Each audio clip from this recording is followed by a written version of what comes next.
কেউ একটু মোটা হইলে কয় তুই মোটুর ঘরের মোটু, কারণ নাক যদি ছোট হয় এরে কয় বোচা, তোর নাক বোচা। না না, স্টপ, থামেন, অনেক হয়েছে, আর না, এগুলো বলা যাবে না। কারো আকৃতি নিয়ে খোটা দেয়া, ঠাট্টা করা, এটা স্বয়ং আল্লাহর সাথে ঠাট্টা করা শামিল, ঠিক কিনা?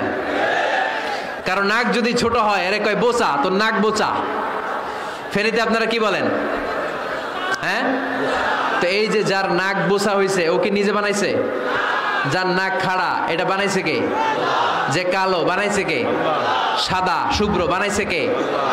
তার মানে কারো আকৃতি নিয়ে যদি আপনি ঠাট্টা করেন, স্বয়ং আল্লাহর সাথে ঠাট্টা করলেন। কারণ কেউ কারো চেহারা বানানোর দায়িত্ব পায় নাই, মাতৃগর্ভে থাকতেই আমাদের চেহারার আকৃতিগুলো দান করেছে কে?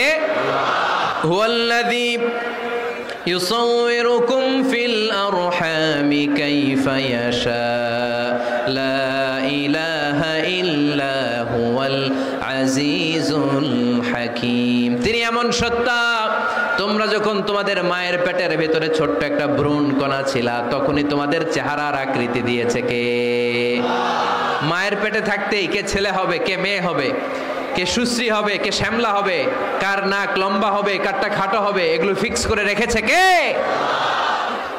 এজন্য কখনো কারো চেহারা, কারো আকৃতি নিয়ে ঠাট্টা বিদ্রুপ করা যাবে না। কারণ এই চেহারা আমরা বানাই নাই, বানাইছে কে? প্রত্যেককে যদি আল্লাহ তাআলা প্রত্যেকের নিজের চেহারা ডিজাইন দেওয়ার সুযোগ দিত, তাহলে আমরা আমাদের চেহারা কি এরকম বানাইতাম? কি করতাম?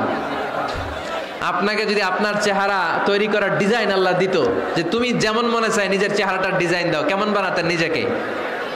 কথা বলেন, কয়েকজন বলেন না? হ্যাঁ, সবচাইতে সুন্দর করে আমি আমার অবয়বটাকে তৈরি করতাম।